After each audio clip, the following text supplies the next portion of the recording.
La petite conférence que vous allez entendre pourrait porter 2 titres indistinctement. C'est un péché mortel de manquer la messe le dimanche, ou bien libre propos sur l'oraison. Au fond, je voudrais instituer un parallèle entre l'obligation où se trouvent les religieux, les religieuses, les prêtres de faire 1 heure d'oraison chaque jour sans jamais y manquer, et l'obligation où se trouvent les chrétiens, les catholiques, d'aller à la messe tous les dimanches sans jamais y manquer. Pour me donner du ton, je vais vous citer une belle page de Paul Claudel. C'est intitulé « Animus et anima ». Évidemment, si vous êtes agrégé de grammaire, si vous ouvrez un dictionnaire, vous verrez qu'entre animus et anima, il n'y a pas la différence dont parle Claudel. Mais Claudel est un poète, il a fait un chef-d'œuvre. Animus et anima. Tout ne va pas bien dans le ménage d'animus et anima. L'esprit et l'âme. Le temps est loin. La lune de miel a été bientôt finie, pendant laquelle anima avait le droit de parler tout à son aise, et animus l'écoutait avec ravissement. Après tout, n'est-ce pas anima qui a apporté la dot et qui fait vivre le ménage? Mais animus ne s'est pas longtemps laissé réduire à cette position subalterne, et bientôt il a révélé sa véritable nature, vaniteuse, pédantesque et tyrannique. Anima est une ignorance et une sotte. Elle n'a jamais été à l'école, tandis qu'animus, c'est un tas de choses. Il a lu un tas de choses dans les livres. Il s'est appris à parler avec un petit caillou dans la bouche. Et maintenant, quand il parle si bien que tous ses amis disent qu'on ne peut mieux parler qu'il ne parle. On n'en finirait pas de l'écouter. Maintenant, anima n'a plus le droit de dire un mot. Il lui ôte, comme on dit, les mots de la bouche.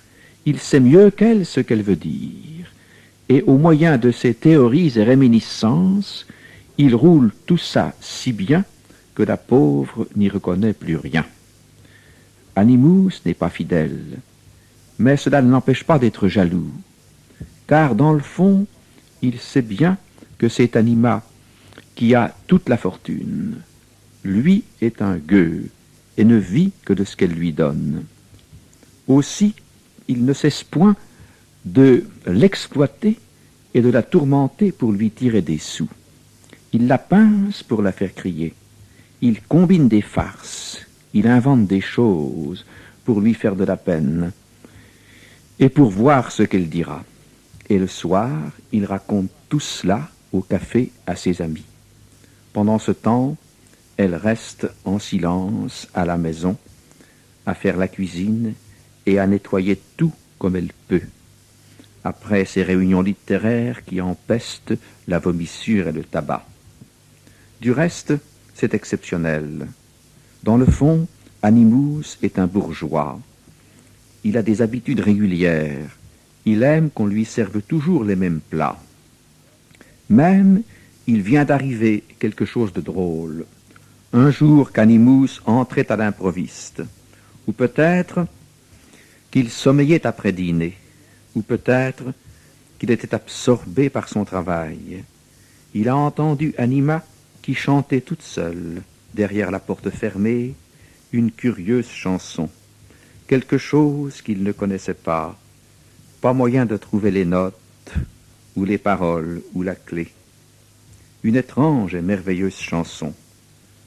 Depuis, il a essayé sournoisement de la lui faire répéter. Mais anima fait celle qui ne comprend pas. Elle se tait dès qu'il la regarde. L'âme se tait dès que l'esprit la regarde. Alors animus a trouvé un truc.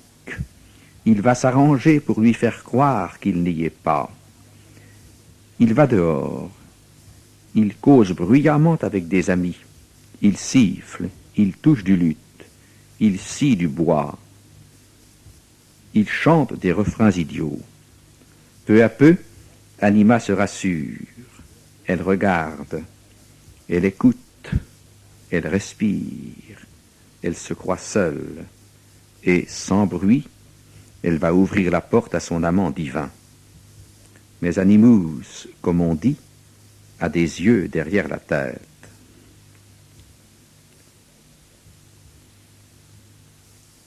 Si vous êtes très savant, vous connaissez la clé de cette page. Claudel n'y traite que de la création littéraire. Mais de ce texte admirable, on pourrait tirer 1000 choses et nous y verrons une leçon. Dans la vie religieuse en particulier, ce qui est inconscient a souvent plus d'importance que la vie consciente. Supposons que le jour de l'adoration perpétuelle, je maintiens une vingtaine d'enfants de 10 à 12 ans, à genoux, en silence, pendant une demi-heure, immobiles, devant le Saint-Sacrement exposé. Pour Animus, qui apprend, qui comprend, qui retient, c'est très pauvre. C'est beaucoup moins intéressant qu'une séance de cinéma. Mais pour Anima, l'âme profonde, d'où vient l'inspiration du poète, frappe-toi le cœur, c'est là qu'est le génie, d'où vient aussi l'orientation de toute la vie, c'est très riche. Il m'est arrivé souvent, jadis, le dimanche, de devoir quitter mon domicile avant d'avoir pu faire mon oraison. Et quand je traversais un village et que je voyais tout le monde se diriger vers l'église pour la messe dominicale, j'entrais moi aussi et je me mettais dans le fond. Personne ne me remarquait. Je restais là pendant une heure, pendant le temps de la messe, m'inspirant de ce qui se passait pour essayer de prier un peu. Qu'avais-je devant moi? Des dos et des crânes. Pour Animus, qui apprend, qui comprend, qui retient, c'était très pauvre. Le sermon de monsieur le curé était parfois inexistant dans tous les sens du mot. À cette époque-là, à certaines époques de l'année, on ne prêchait pas. Mais pour Anima, l'âme profonde, c'était très riche. Ces braves gens s'étaient mis en dimanche. Ils étaient venus. Ils restaient là, immobiles, en silence, pendant une heure, dans une église froide, pour une présence qui ne se montre jamais à personne. Oui, pour la culture de la foi, c'est très riche. J'ai dans ma chambre un livre de Romano Guardini, intitulé « Initiation à la prière ». Initiation à la prière, ça veut dire que c'est pour les commençants, c'est-à-dire pour tout le monde. Romano Guardini est un Allemand, le nom est italien, mais il était allemand, c'était un prêtre, un grand savant, un grand spirituel. Il a enseigné toute sa vie la philosophie religieuse à Munich, il est mort récemment. Dans le chapitre 1er, il dit quelque chose qu'on ne peut répéter que devant des gens très intelligents. La prière est ennuyeuse au premier chef. Comprenez-moi, si quelqu'un a depuis 40 ans l'habitude de faire chaque jour une heure d'oraison, sans jamais y manquer, peu à peu, un pli se creuse, un sillon s'établit, une habitude se prend. Et si d'aventure, un jour, vous n'avez pas eu le temps de faire cette oraison, vous avez l'impression désagréable de quelqu'un qui n'a pas eu le temps de se débarbouiller, et vous y suppléez au plus vite. Mais si pour commencer à prier, vous attendez d'en avoir le goût, vous ne commencerez jamais. Les séminaristes, dont je me suis occupé pendant 17 ans au grand séminaire de C, m'ont quelquefois dit, tenez, j'en vois un. Il était diacre, nous étions très amis ensemble. Un jour, il me dit, mon père, vous faites oraison tous les matins parce que vous y avez du goût, de l'entraînement, de l'habitude, ça vous plaît. Mais moi, pendant les vacances, je ne fais pas oraison, ça ne me dit rien. Je lui ai répondu, je suis comme vous. Je n'ai rien à dire au bon Dieu. Je suis fidèle à ma prière chaque jour, en effet, parce que je sais par la foi qu'il le faut, que je le veux, que la vie humaine est suspendue à Dieu. Mais quand j'ai fait une heure d'oraison, il n'y a pas de quoi en faire un livre.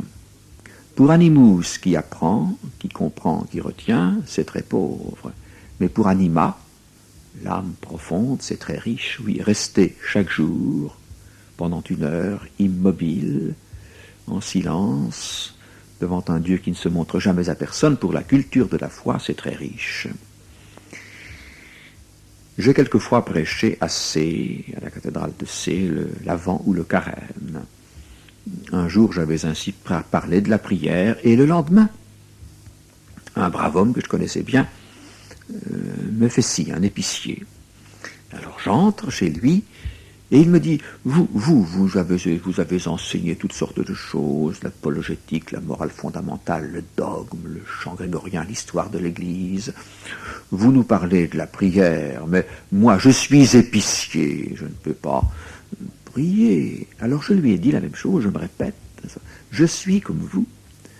Je n'ai rien à dire au bon Dieu. Je suis fidèle à ma prière, en effet, chaque jour, parce que je sais par la foi qu'il le faut, que je le veux, que la vie humaine est suspendue à Dieu. Mais quand j'ai fait 1 heure de raison, il n'y a pas de quoi en faire un livre. Pour Animus, qui apprend, qui comprend, qui retient, c'est très pauvre. Mais pour Anima, c'est très riche. Nous avons eu au grand séminaire de C, pendant un demi-siècle, un professeur, un maître, le père Savary. Sa vie demanderait toute une biographie, tout un livre. Pendant la guerre de 14-18, il était seconde classe, mais personne ne l'a jamais tutoyé. On sait tout cela par Monseigneur Théas, évêque de Lourdes, qui était à l'époque séminariste et sergent, qui se confessait au père Savary et qui était très heureux d'avoir un tel maître comme directeur. Donc le père Savary était seconde classe, il était brancardier, c'est-à-dire aumônier de fête d'un très vaste ensemble.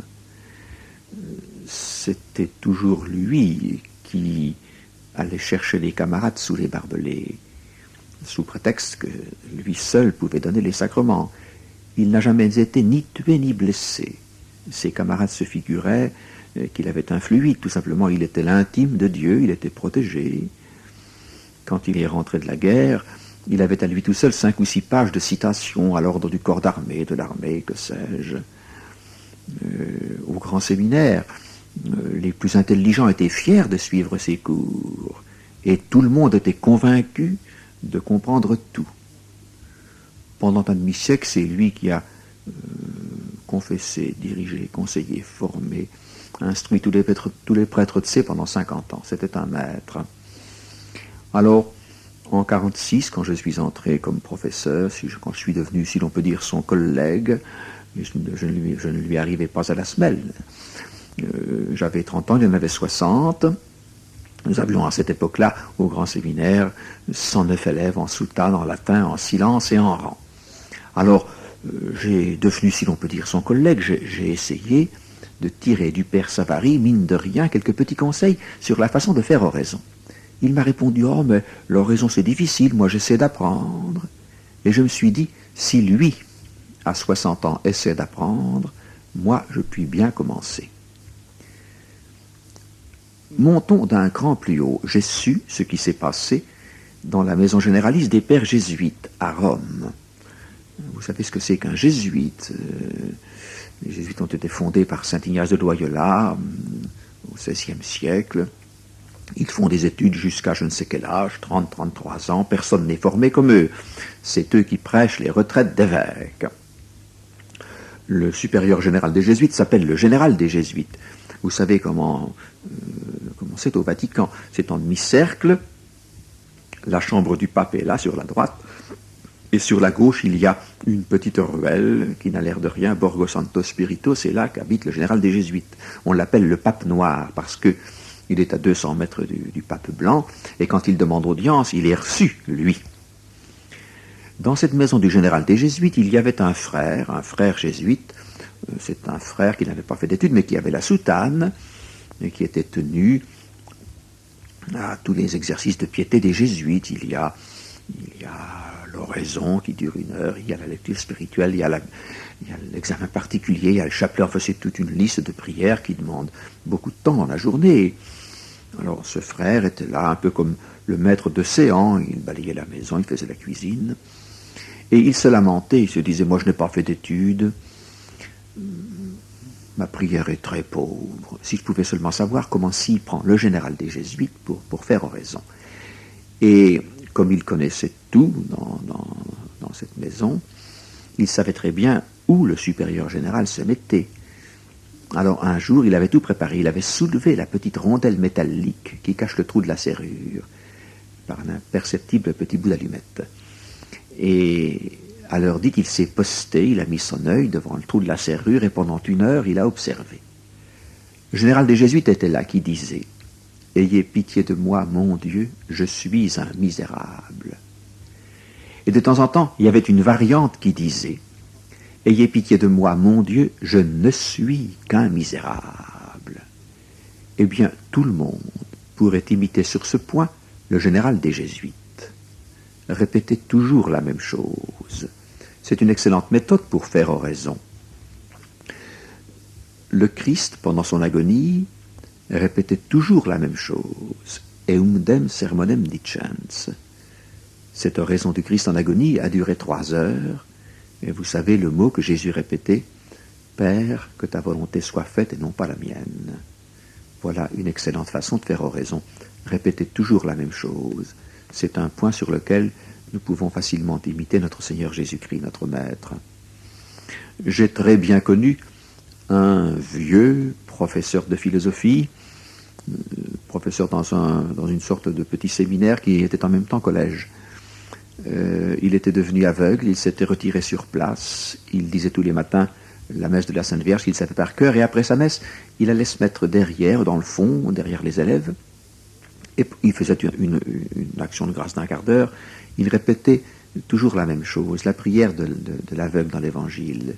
« Jésus, fils de David, ayez pitié de moi. » Au début, les petits qui étaient devant entendaient, il faisait son action de grâce presque tout bas, mais on entendait tout de même. Donc au début de l'année, les nouveaux riaient, mais bientôt personne ne riait plus parce qu'on admirait la foi exceptionnelle de ce vieux professeur de philosophie qui répétait pendant 1 quart d'heure la prière de l'aveugle dans l'Évangile. « Jésus, fils de David, ayez pitié de moi. » Répétez toujours la même chose. Voilà une manière d'oraison dont se sert même un vieux professeur de philosophie très savant. Nous avons eu au grand séminaire de C comme supérieur Monseigneur Piaget, qui est devenu évêque ensuite. Il y avait toutes les semaines le conseil des professeurs. Et un jour, on parlait, les professeurs parlaient de l'oraison que font les élèves. Et le père Piaget disait au père Savary, justement, ils parlaient tous les deux, c'était un petit aparté. Le père Piaget, qui était à l'oraison tous les matins, disait « Oh, les meilleurs parmi nos élèves font oraison sans livre. Ils sont là les yeux fermés et puis ils s'occupent comme ils peuvent. » Voilà, les meilleurs parmi nos élèves font oraison sans livre. Ils sont là les yeux fermés et puis ils attendent, n'est-ce pas? Ce que je vous dis là est très pratique parce que beaucoup de gens ne prient pas sous prétexte qu'ils ne savent pas. Ils vous disent carrément, si quelqu'un a du goût pour la prière, qu'il prie, mais moi ça ne me dit rien, je ne prie pas. Eh bien, si quelqu'un vous dit qu'il ne sait pas essuyer la vaisselle, vous lui donnez un torchon et vous lui dites, viens, je vais te montrer. Pour essuyer la vaisselle, il faut plus de dévouement que de compétence. De même, pour prier, il faut plus de volonté que de compétence. Vous savez ce qui s'est passé dans l'église d'Ars. Le curé d'Ars voyait chaque jour un vieux cultivateur illettré et retraité s'asseoir dans le fond de l'église. Il posait son menton sur sa canne, sur ses mains, et il restait là des heures à regarder le tabernacle. Un jour, le curé d'Ars lui dit, « Mon père Chafforjon, qu'est-ce que vous faites là pendant des heures, tous les jours, dans l'église ?» Et le bonhomme répondit, « Je l'avise et il m'avise. Je le regarde et il me regarde. » C'est sublime. Bossuet a écrit là-dessus des pages admirables. Bossuet appelle ça l'oraison de simplicité, l'oraison de simple regard. Je l'avise et il m'avise. Restez en silence devant Dieu.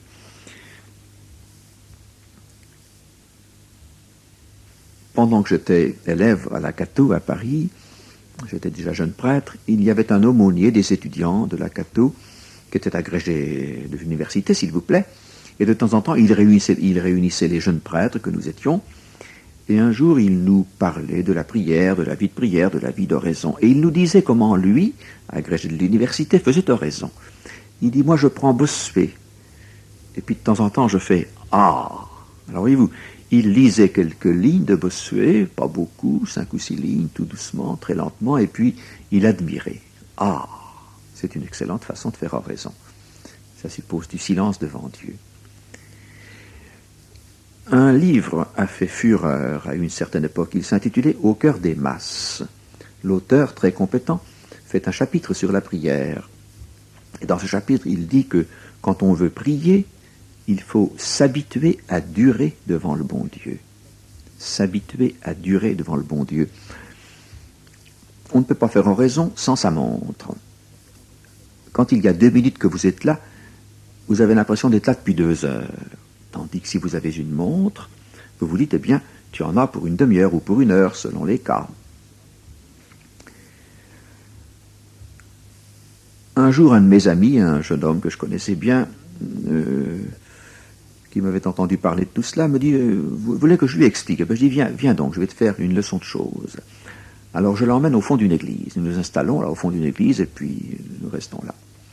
Au bout de quelque temps, il me dit, je ne peux pas vous citer textuellement le mot qu'il m'a dit, c'est trop vigoureux. Il m'a dit, au fond, on se fait suer. Mais c'est un autre mot que vous devinez qu'il a employé. Je lui dis, c'est ça, t'as tout à fait bien compris, c'est tout à fait cela. La chose était parfaite. Il faut s'habituer à durer devant le bon Dieu.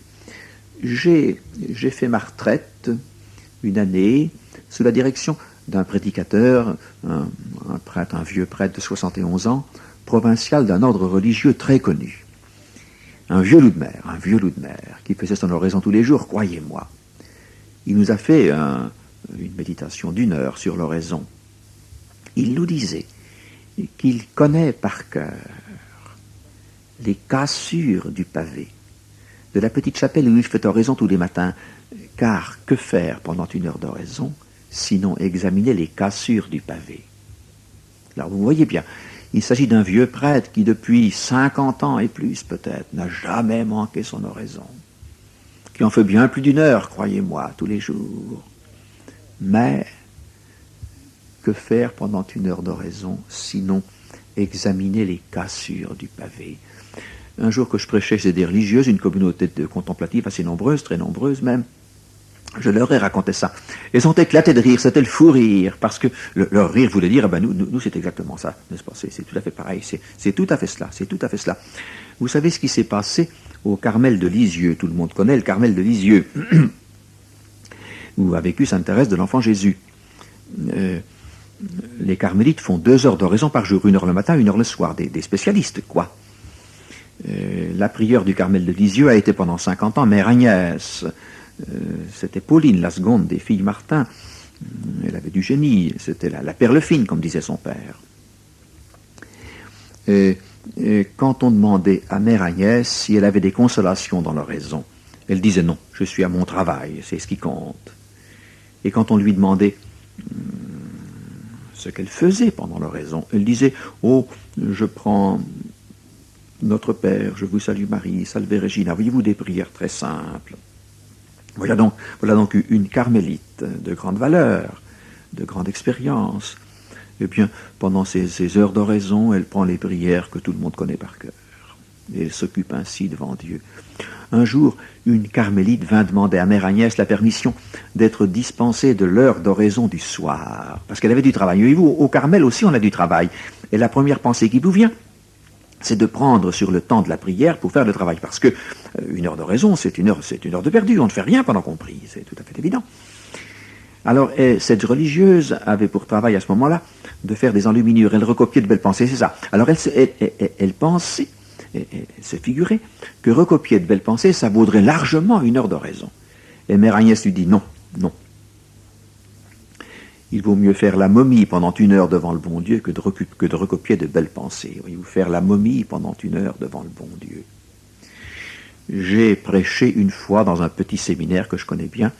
C'était pour l'adoration perpétuelle.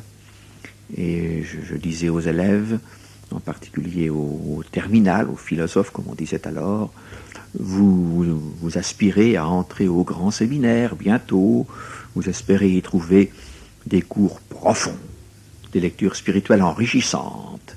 Et certes, ce n'est pas tout à fait inutile. Mais ce qui sera encore beaucoup plus indispensable, c'est l'atmosphère de silence et d'obéissance qui devra régner dans la maison, parce que cela, ça mord sur l'inconscient. Et cela crée peu à peu un type d'homme habitué à vivre à l'intérieur. Vous savez que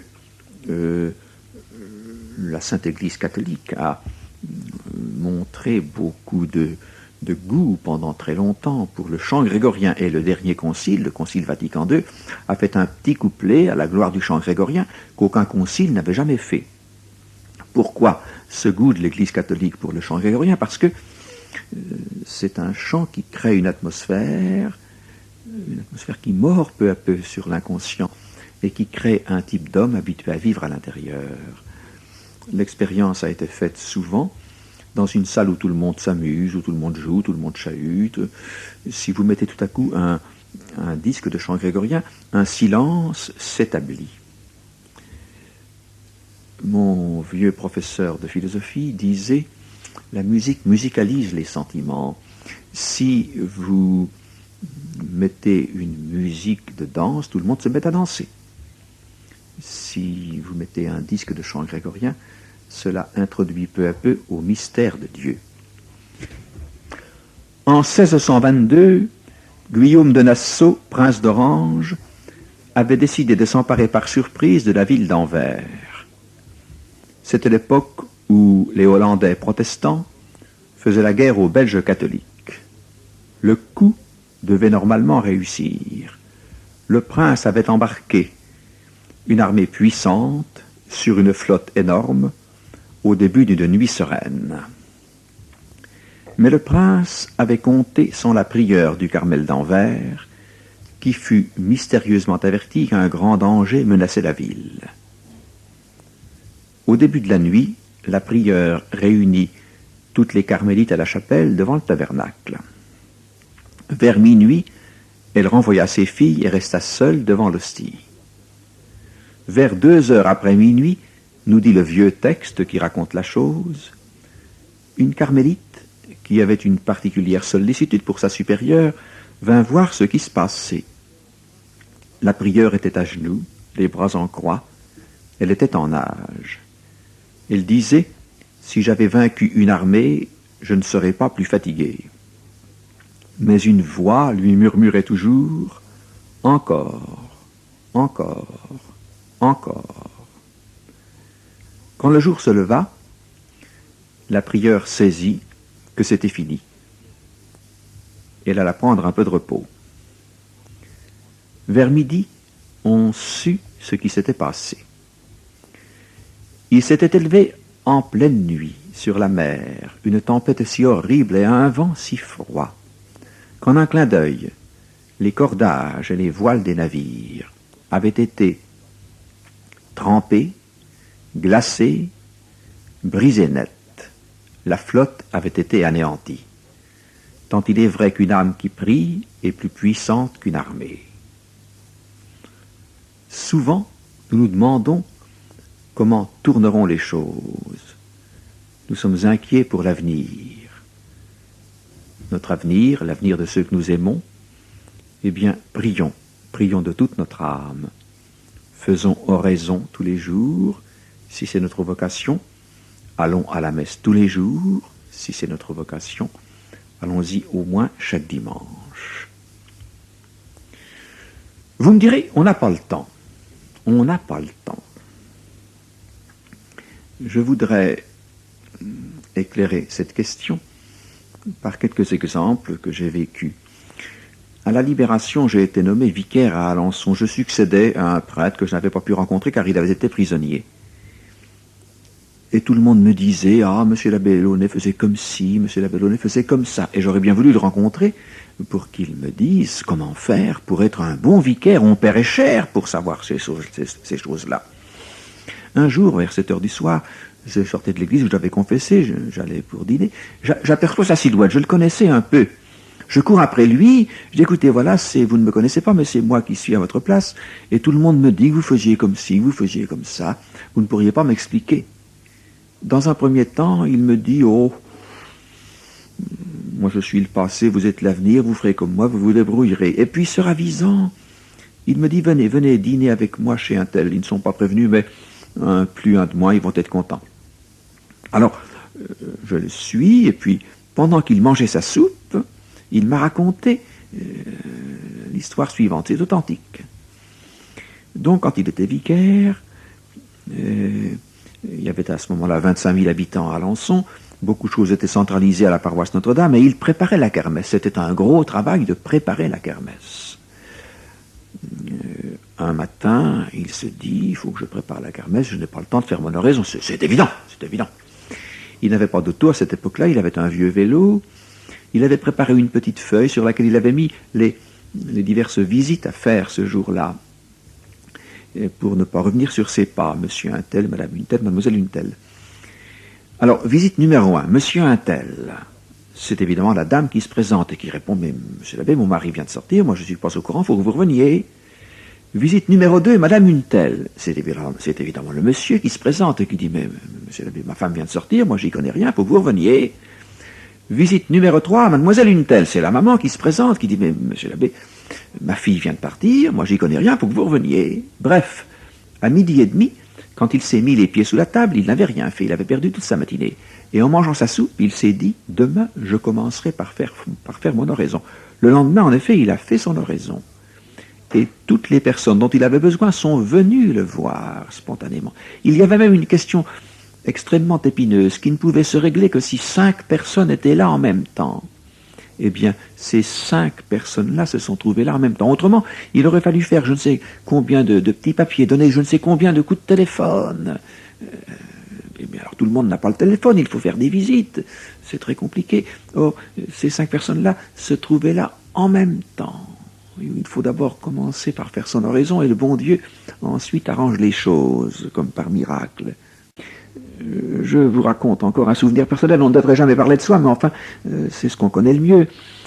Un jour, j'étais donc vicaire à Alençon, et à cette époque-là, nous étions 3 prêtres. Nous prêchions chacun notre tour, et quand c'était mon tour, c'était un gros travail. Il fallait que j'écrive tout, que j'apprenne tout par cœur, et puis d'abord avoir une idée, avoir de quoi dire, l'inspiration, c'est là le plus important.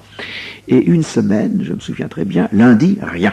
Mardi, rien. Mercredi, rien. Jeudi, rien. Vendredi, rien.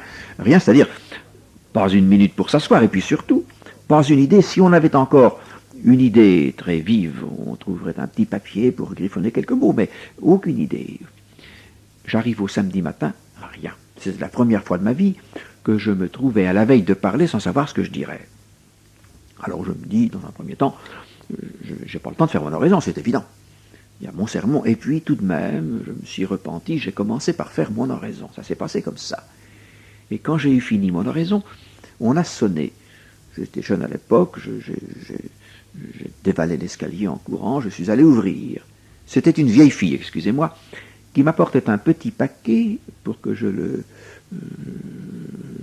remette à M. l'abbé Onfroy, le vicaire de la paroisse voisine. Je me suis dit, quel culot!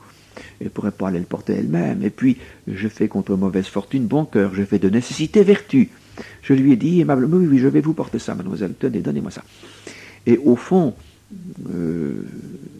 j'espérais peut-être inconsciemment reculer l'instant cruel où je me trouverais devant une page blanche qu'il faudrait remplir, et je n'avais aucune idée. Alors, j'ai pris mon vieux vélo, et je suis allé au presbytère voisin, il y avait 400 ou 500 mètres, pour porter le petit paquet.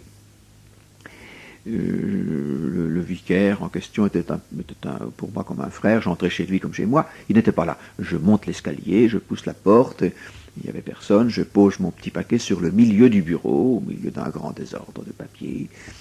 Et puis avant de partir, j'aperçois sur le bout de la table un livre ouvert. C'était pas un disque, c'était pas une lettre, c'était un livre. Je dis, tiens, qu'est-ce qu'il lit là, lui? J'en ai lu la valeur d'un petit paragraphe, 5 ou 6 lignes. Oh, mon sermon était fait. L'inspiration était venue. Pendant mon retour en vélo, le plan s'est organisé dans mon esprit. Je me suis assis, ça coulait comme une lave en fusion. Et quand c'est si chaud, il n'y a pas besoin d'apprendre par cœur, ça coule de source. Le lendemain, ça sortait comme un boulet de canon. Voyez-vous, je crois que ces choses-là arrivent dans la vie de n'importe qui. On peut gagner beaucoup de temps ou perdre beaucoup de temps. On rencontre quelqu'un qu'on aurait surtout jamais voulu voir. Ça va durer 2 heures ou tout au moins une demi-heure. Mon père, qui était un pauvre ouvrier, qui n'a fait aucune étude, mon père n'a jamais lu le moindre livre, même pas une petite brochure. Il était menuisier. On l'envoyait toujours à la pause. Eh bien, il m'a souvent dit que lorsqu'il ne voyait plus comment faire pour poser une porte ou une fenêtre, quand ça ne s'ajustait pas comme il faut, et il se retirait quelques instants. Il ne disait pas qu'il allait faire une petite prière, mais c'était ça. Et Jeanne d'Arc, alors, Jeanne d'Arc faisait cela officiellement. Quand elle était embarrassée pour conduire la bataille, elle se retirait un demi-quart d'heure dans les vignes. Elle allait prendre le conseil de Dieu. J'ai fort bien connu en Algérie une vieille fille, une vieille demoiselle, une personne de génie, dont je vais vous raconter la destinée. C'est très éclairant. Elle était devenue milliardaire et elle m'a donné le secret pour devenir milliardaire. C'est intéressant, n'est-ce pas? Le secret pour devenir milliardaire. Quand elle a eu 18 ans, elle s'est fait émanciper. Elle voulait faire du commerce, elle voulait travailler. Et elle a fait pendant quelque temps un peu d'assurance. Et puis, un jour, un monsieur est venu la voir. Un monsieur qui n'arrivait pas à se tirer d'affaire.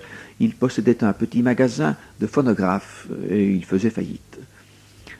Alors, il a vendu son petit magasin à la demoiselle qui était jeune, inexpérimentée. Et il lui a dit, quand vous en vendez 4 phonographes par mois, ça peut vous permettre de vous tirer. Alors, là où le monsieur avait échoué, elle est devenue milliardaire. Elle a acheté tout le pâté de maison. Elle a tenu une énorme affaire. Elle s'était entourée de collaborateurs qu'elle avait choisis, qu'elle avait su choisir. Elle est vraiment devenue milliardaire. Chez elle, on pouvait acheter depuis une pointe bic jusqu'à une Cadillac. Et elle n'a volé personne. Elle était très bonne, elle était très aimée de tout le monde. Elle est partie de rien, elle avait de génie, n'est-ce pas? Alors, je lui ai demandé un jour comment elle avait fait pour devenir milliardaire. Elle m'a dit, c'est très simple. Je n'ai jamais rien entrepris sans demander le conseil de Dieu. Voilà un secret tout à fait précieux. Vous savez que M. Martin, le père de Sainte-Thérèse, a fait fortune un peu comme cela. Il avait une bijouterie, une horlogerie, rue du Pont-Neuf à Alençon. À cette époque-là, les ouvriers travaillaient jusqu'à 19h le samedi soir. Ils n'avaient que le dimanche pour faire une course. Tout le monde conseillait à M. Martin d'ouvrir son magasin le dimanche, au moins le dimanche matin. Il n'a jamais accepté. Le dimanche était sacré, c'était le jour du Seigneur. Il allait à la messe du matin pour communier, à la grand-messe, au vêpres, au complis, au chapelet. Enfin, il allait à tout, n'est-ce pas? Et il s'est retiré de bonne heure avec fortune faite, de quoi doter toutes ses filles. Et il n'y avait pas d'autre secret, prétend-il. L'abbé Pierre, avec ses chiffonniers d'Emmaüs, un homme célèbre dans le monde entier, l'abbé Pierre est venu faire un jour une conférence chez nous. Il nous a raconté ceci en particulier, sur quoi il a beaucoup insisté. Il a été chez les franciscains au début de sa vie. Et quand il était novice ou scolastique franciscain, il avait calculé sur un petit papier qu'il passait 7h30 par jour à la chapelle, en prière de diverses sortes. Et il nous disait que de ces longs moments de prière, il en vivait encore, car il n'est pas mort, il en vit encore. Si j'osais, j'évoquerais un peu la silhouette du curé d'Ars. Vous savez que le curé d'Ars a été 41 ans curé d'Ars. Ars se trouve à 30 km au nord de Lyon, à 9 km à l'est de Villefranche-sur-Saône. Le curé d'Ars a fait là des merveilles. Et au début de sa présence à Ars, il était un peu seul. Alors le matin, il se levait à l'heure où se lèvent les trappistes. Il allumait sa petite chandelle dans sa petite lanterne, traversait la petite place et venait se mettre à genoux sur le pavé de sa petite église. Et il restait là des heures, les mains, le visage et les yeux tendus vers le tabernacle. Il appelait cela faire du bruit devant le tabernacle. Et un jour, les hommes du pays s'en sont aperçus parce que le mercredi matin, les hommes partaient au marché de Trévoux à 4h du matin avec leurs bestiaux. Apercevant de la lumière qui scintillait dans les vitraux, et ils ont arrêté leurs bœufs, ils ont poussé discrètement à la porte de l'église et ils ont vu leur curé vaguement éclairé par sa petite chandelle, mais les mains, le visage, les yeux tendus vers le tabernacle, et ils se sont dit, doit y avoir du bonheur à aimer Dieu puisque notre curé en trouve tellement. Et tout le monde s'est converti. Quand le curé d'Ars traversait son cimetière, il disait « c'est un reliquaire », tout le monde était mort saintement. Et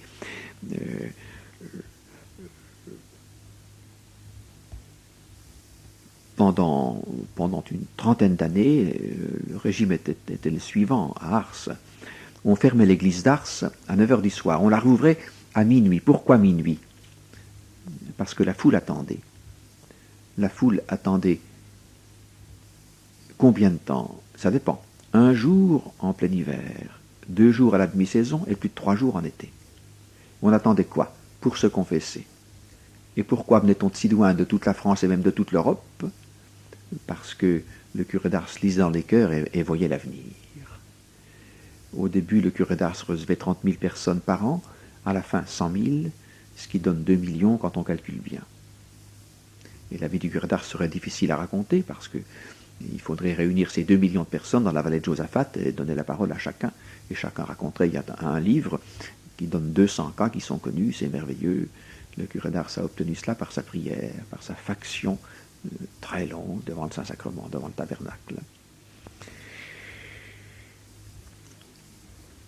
Donc j'essaie de vous montrer que ceux qui le peuvent doivent faire oraison tous les jours, que ceux qui le peuvent doivent venir à la messe tous les jours, que ceux qui sont catholiques doivent venir à la messe tous les dimanches, même s'ils n'en ont pas le goût.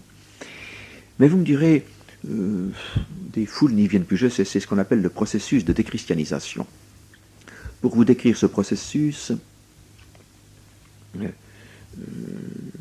dois vous dire ce que c'est qu'une dérive historique. Mais auparavant, je voudrais vous dire que je connais bien ce problème. J'ai prêché dans une paroisse de 6000 habitants un jour. J'étais content. Un seul curé, une seule église, 6000 habitants. Je me disais, voilà, il va y avoir un auditoire intéressant, ça va être vivant et vivace. Oui, mais il n'y a que 100 personnes à l'ensemble des messes, moins de 2%. 8 jours après, je prêchais dans une autre paroisse de 5000 habitants. J'avais souvent traversé cette paroisse. Saint-Calais, c'est grand, n'est-ce pas? Il y a beaucoup de feux rouges, il y a des virages. Alors je me disais, 5000 habitants, un seul curé, une seule église, il va y avoir un auditoire intéressant. Oui, mais il y a moins de 100 personnes à l'ensemble des messes, moins de 2%. Alors d'où vient ce processus de déchristianisation? Donc je vous explique d'abord ce que c'est qu'une dérive historique. Je vous donne 3 exemples. Il y a des dérives géologiques. Supposez qu'au cours d'une année, la température moyenne soit inférieure d'1,5 degré à ce qu'elle est d'habitude. Personne ne sent rien, personne ne voit rien, personne ne s'aperçoit de rien, sauf le spécialiste qui, sous sa guérite, calcule toutes ces choses. Mais le glacier qui donne naissance au Rhône s'accroît d'une quinzaine de mètres. Et si cette température imperceptiblement moindre se poursuit 3 siècles, le glacier vient jusqu'à Lyon et toute vie a disparu de la vallée du Rhône. Donc vous voyez le principe, il y a dérive historique lorsque un processus se poursuit imperceptiblement mais inexorablement. Au jour le jour, on ne voit rien, on ne sent rien, on ne remarque rien. Au bout de quelques siècles, le résultat est énorme. Il y a des dérives démographiques. Sous Louis XIV, la France à elle seule possédait la moitié des habitants de l'Europe, Russie non comprise, mais la Russie de Pierre le Grand avait 17 millions d'habitants.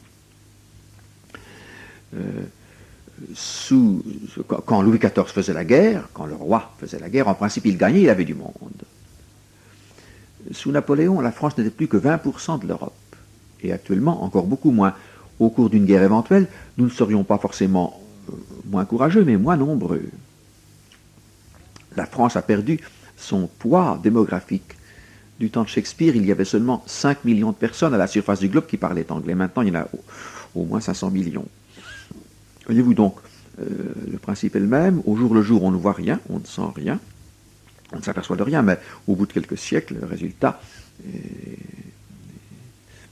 de grande envergure.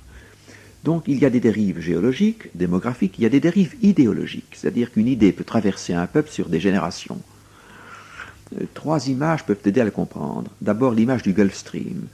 C'est un courant d'eau chaude qui part du golfe du Mexique et qui vient chatouiller les côtes de Norvège, et vous ne pouvez pas l'arrêter. Supposez que quelqu'un se baigne sur les côtes de Norvège, s'aperçoivent que c'est un peu tiède, ils pourraient se demander d'où vient ce courant d'eau chaude. Ils pourraient croire que c'est du Pas-de-Calais, où il y a des remous. Pas du tout, c'est beaucoup plus loin, ça vient du golfe du Mexique. De même, la déchristianisation, pour quelqu'un qui n'a pas étudié cette question, on pourrait croire qu'elle vient de plus de 10 ou 15 ans, pas du tout.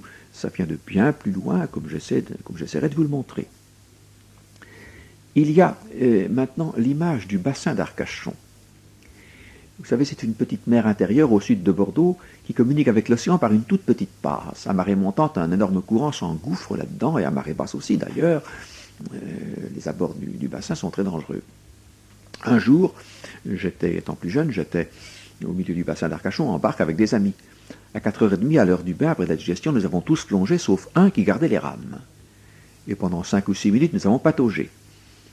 Et quand nous avons levé le nez, nous avions fait 3 kilomètres. Nous n'étions plus en face du même clocher du même village. C'était dramatique parce que les mamans avaient dit qu'il fallait être rentré pour telle heure. Il était évident qu'on n'y serait pas. Et les garçons ont dit, je n'ose pas répéter cela ici, on va se faire disputer. Ils ont employé un autre mot. Il y avait 3 kilomètres à faire à contre-courant. Donc voyez-vous, la barque, les baigneurs, une rame qui était tombée à l'eau, tout cela en position groupée avait fait 3 kilomètres. Et on n'avait rien remarqué, on n'avait rien senti. Le principe, quand on baigne dans un courant, on ne sent rien, on ne remarque rien, on ne perçoit rien. Et c'est très émouvant pour moi de rencontrer des familles entières, par ailleurs très sympathiques, qui m'avouent qu'elles ne font jamais aucun geste extérieur de religion, ne vont jamais à l'église, sans savoir pourquoi. Je crois pouvoir leur indiquer la cause, ils ont été pris dans le courant, dans la dérive historique. Et ils se sont aperçus de rien. Une troisième image, supposez qu'on ait un bac d'eau très pure, un grand bac d'eau très pure. Dans le petit coin du bac, vous versez, sans faire de vagues, un colorant rouge très fort, la fuchsine. Et pendant quelques instants, la fuchsine reste dans le petit coin, sans bouger, et peu à peu, en vertu de courants imperceptibles qui traversent la masse liquide, le rouge se répand partout. Et les spécialistes de la sociologie religieuse et de l'histoire pourraient vous expliquer à quelle époque telle région de France où la pratique était unanime a cessé de venir à l'église. Et voyez-vous, quand on baigne dans un courant, on ne sent rien. Goebbels, le ministre de la propagande de Hitler, avait étudié la chose avec beaucoup de soin. Il explique que très peu de gens sont capables de résister à une propagande bien faite, à un courant d'idées. La mode est la pire des dictatures. Si vous ne suivez pas la mode, on vous élimine, vous êtes marginalisé, vous êtes mort politiquement, ce qui est bien pire que de manger le pissenlit par la racine. Quels sont donc les courants qui ont traversé la France et le monde, l'Europe et le monde? Pour faire savant, on pourrait remonter jusqu'aux guerres de religion. À cette époque-là, on dit que 3% seulement de gens savaient lire. Alors l'énorme masse de gens qui ne savent pas lire, quand ils voient les gens cultivés, les ducs, les princes, qui se battent entre eux, eh bien, ils s'en vont, ils disent, bon, puisqu'ils ne sont plus d'accord, nous on s'en va. Il paraît que du côté de La Rochelle, la déchristianisation, pour certaines régions au moins, s'expliquerait ainsi, viendrait de cette époque, de cette raison. Il y a aussi l'humanisme. Vous savez que l'humanisme, c'est un terme technique pour désigner une époque où l'on a retrouvé la culture antique. Certes, on ne l'avait jamais oubliée, puisque pendant tout le Moyen-Âge, on recopiait les manuscrits. Mais on peut dire que depuis 500 à 1500, pendant 1000 ans, on liait l'idée de civilisation à l'idée de christianisme. L'Évangile s'était montré si efficace, si puissant, pour adoucir les barbares, qu'on ne voyait pas moyen d'avoir une civilisation autre que chrétienne. Et puis, à mesure qu'on a redécouvert, en un sens, l'Antiquité, on s'est aperçu qu'il y avait eu de très belles civilisations avant le christianisme, qu'on pouvait avoir eu une magnifique réussite culturelle sans le christianisme. Par exemple, il y a le miracle grec, tout le monde a visité l'Acropole. Au siècle de Périclès, les Grecs ont eu une magnifique réussite dans tous les domaines. L'architecture, la sculpture, la peinture, la philosophie, Aristote, Platon, Socrate, les dramaturges, Euripide, Sophocle, dans tous les domaines de la pensée et de la culture, c'est ce qu'on appelle le miracle grec. Mais avant les Grecs, vous avez les Égyptiens. Après les Grecs, vous avez les Romains. La culture romaine est très belle également. Donc, à l'époque de l'humanisme, on s'est rendu compte qu'une magnifique réussite culturelle était possible sans l'Évangile. Et c'était une tentation sourde. Mais c'est surtout à partir de Voltaire. On pourrait retenir uniquement le voltairianisme et le marxisme. Donc Voltaire n'est qu'une étiquette, ça n'est qu'un mot, c'est le roi Voltaire.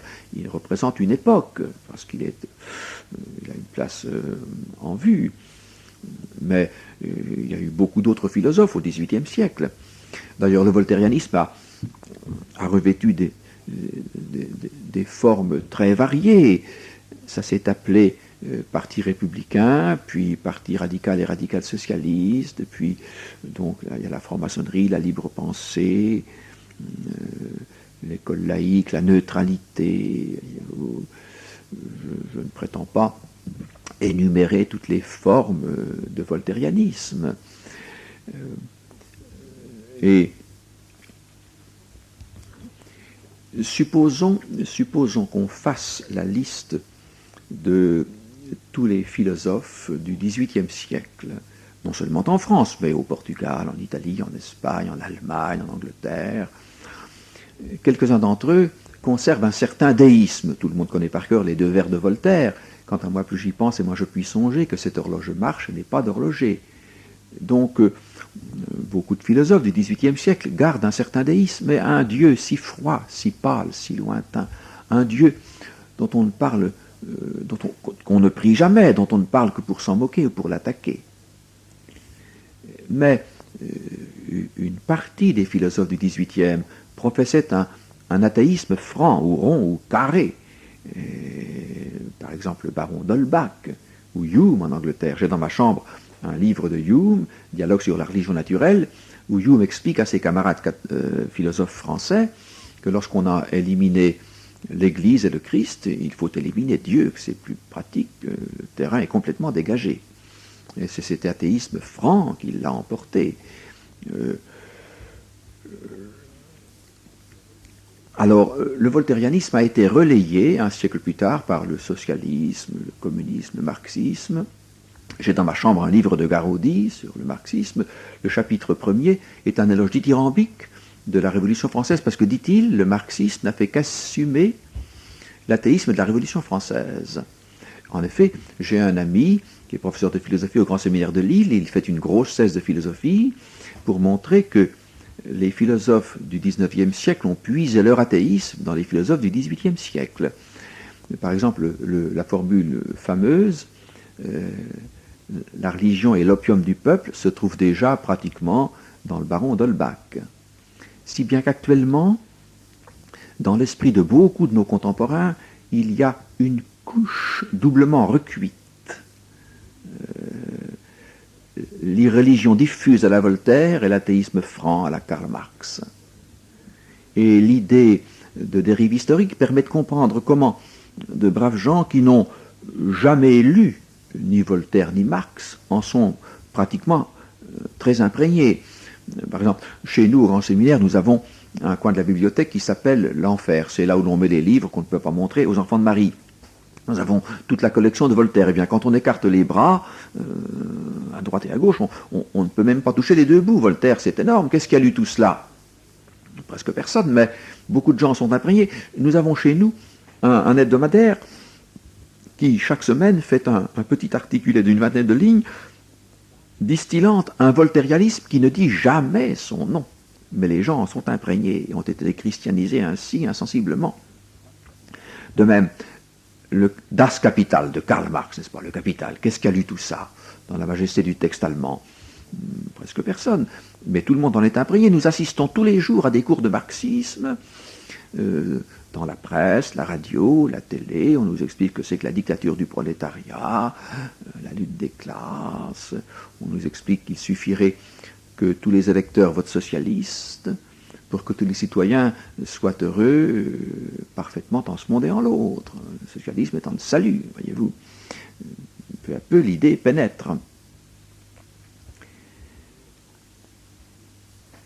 Alors, je vous ai expliqué pourquoi, en effet, beaucoup de gens ne vont plus à la messe. Vous attendez peut-être que je vous fasse un cours pour vous expliquer pourquoi il faut quand même aller à la messe tous les jours, si on en a la vocation, et toutes les semaines si l'on est catholique. Je n'ai pas le temps, ce n'est pas mon propos aujourd'hui de vous faire un cours sur la messe. Enfin, si vous voulez des cours, on vous en fera. Je n'ai traité que la moitié du problème, mais j'ai essayé de montrer qu'il faut être fidèle à sa prière, même quand on n'en a pas le goût. Je vous dis tout de même 2 mots. 3 choses nous viennent du paradis terrestre. La famille, le travail et le jour du Seigneur. La famille, ce n'est pas mon thème, mais si le jeune homme et la jeune fille doivent rester purs jusqu'au mariage, s'ils doivent ensuite rester fidèles jusqu'à la mort l'un à l'autre, s'ils doivent refuser la pilule et l'avortement, ainsi que le divorce, ça ne dépend pas du vicaire du coin, ni du curé de l'endroit, ni de l'évêque du lieu, ni de notre Saint-Père le Pape, ni même de notre Seigneur Jésus-Christ.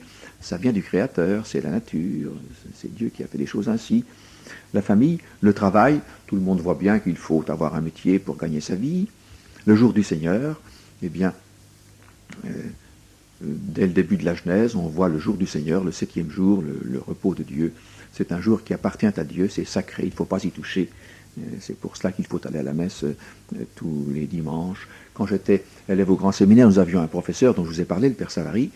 Il était professeur de liturgie, mais alors quand il nous parlait du saint sacrifice de la messe, il fallait voir la conviction qu'il y mettait. Il nous disait que dans la messe, il y a toute la richesse de rédemption du mystère du Christ.